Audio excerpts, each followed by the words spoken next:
All right, guys, we're gonna do something a little bit different today. You know, the old saying goes, always got those buddies. So this is a late model roller 351 block. The story I got it came out of a truck that was lightly on fire. You know, so a buddy of mine, he had some bottom end failures on his build engine. And just to get them going for the season, we're gonna take and redo this.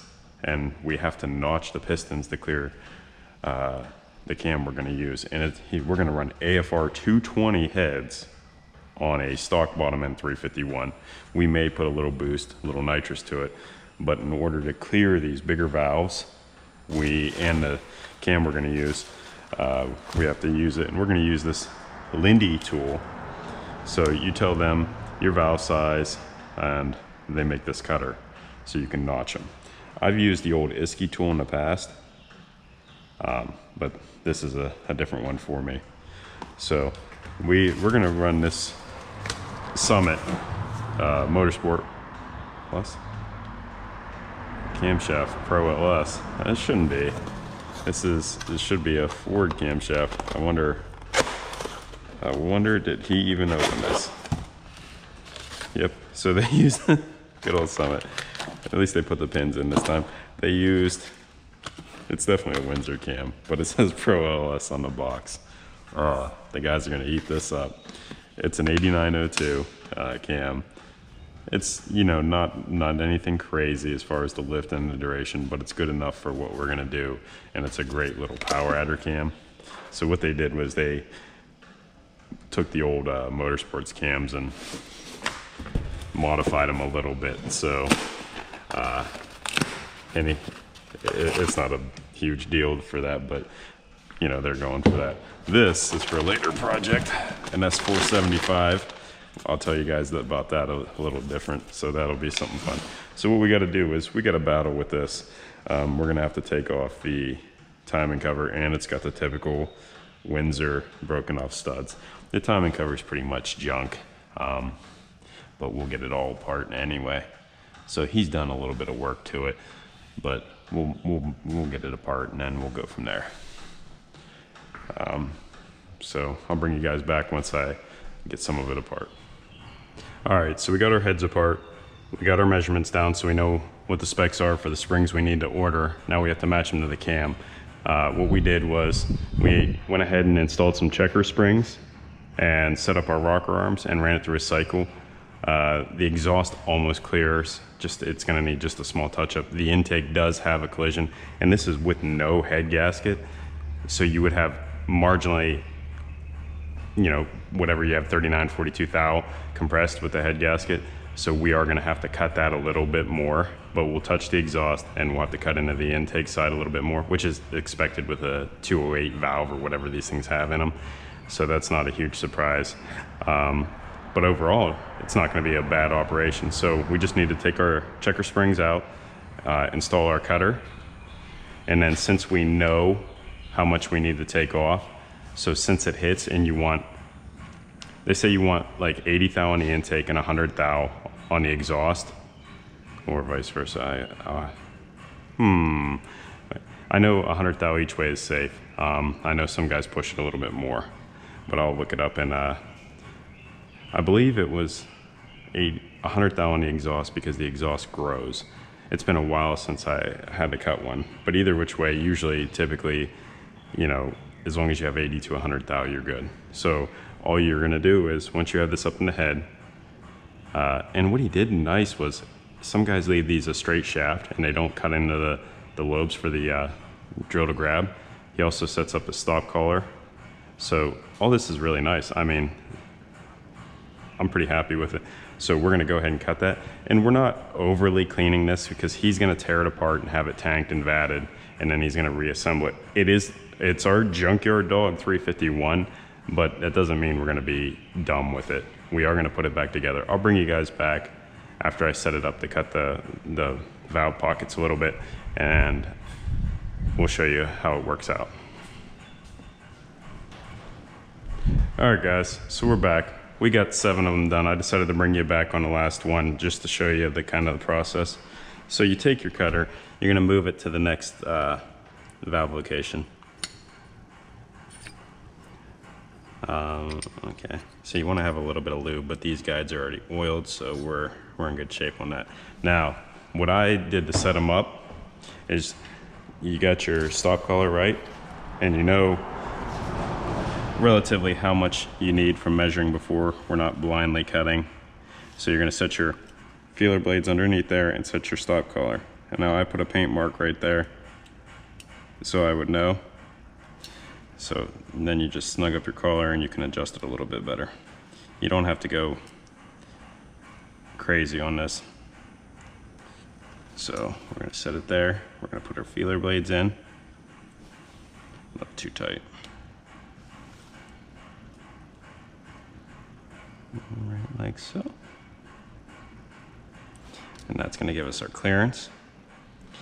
And then the big deal here is you should back it off a little from top dead center so you can get the head all the way down, so you can drop into the piston so you're not stopping yourself from cutting. I didn't do that, so we're not gonna do that. You can hold the head up a little bit to get it started. Bring your drill down. So what I like to do is with this style cutter, you're gonna bring it down.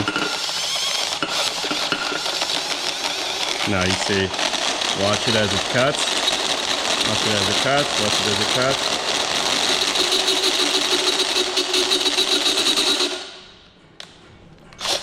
And that's it, you're done.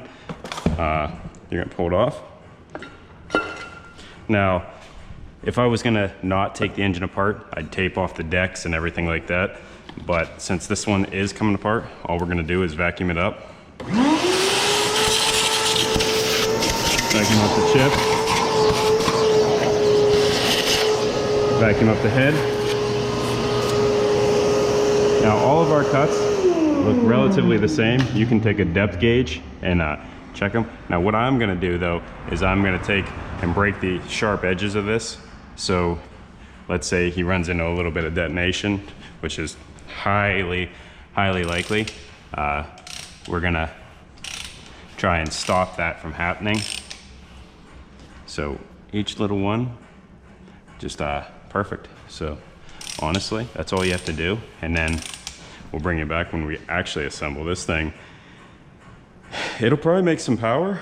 I'll be curious to see just how much power it ends up making. As far as that goes, you know, that's your Junkyard Dog 351 Summit Motorsports cam.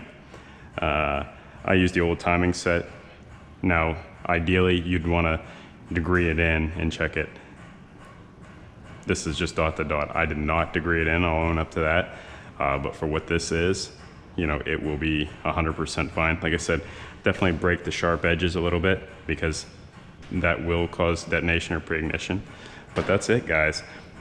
It's mostly setup, but after that, you're good to go. And then just take your time, measure twice, cut once, and it will work. And then we'll open up the ring gaps for a little boost. We still got a little stud to get out. Let's see if we can't get that out for them while we're here. So on stuff like that, I'm gonna be honest with you guys, there's a lot of extractors and stuff like that. Typically, I use a pipe wrench to get most of my bolts out, and that's how I got the one out of the timing cover.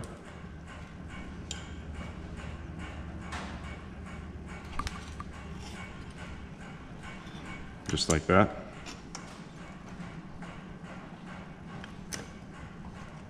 And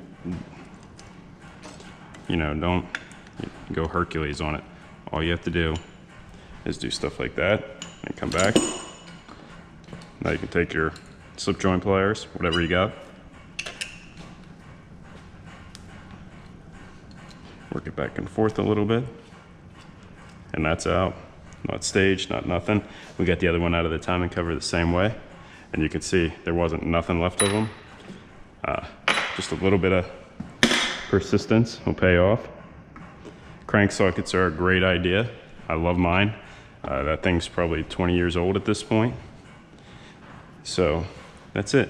Now, what I'll take and do with this is, you can use an air grinder or something else. We'll just use the drill a little bit. You know, these are what these roll lock pads are great at. Not getting your decks ready, but let's say, and again, I wouldn't do this on an engine we're not going to tear apart. So we're going to just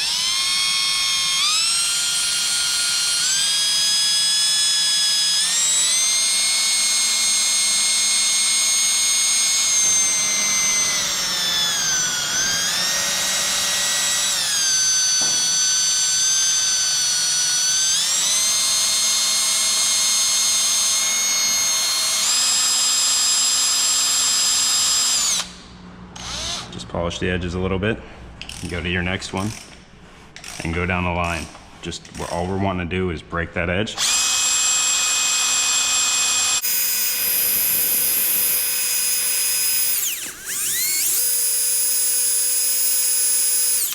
And go from there, break that edge.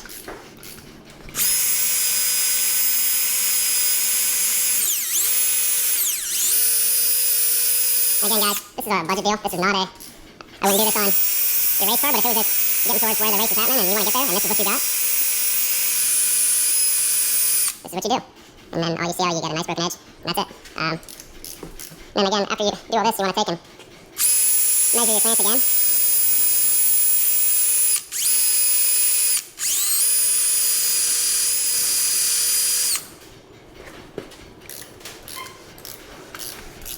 Look at all that schmear.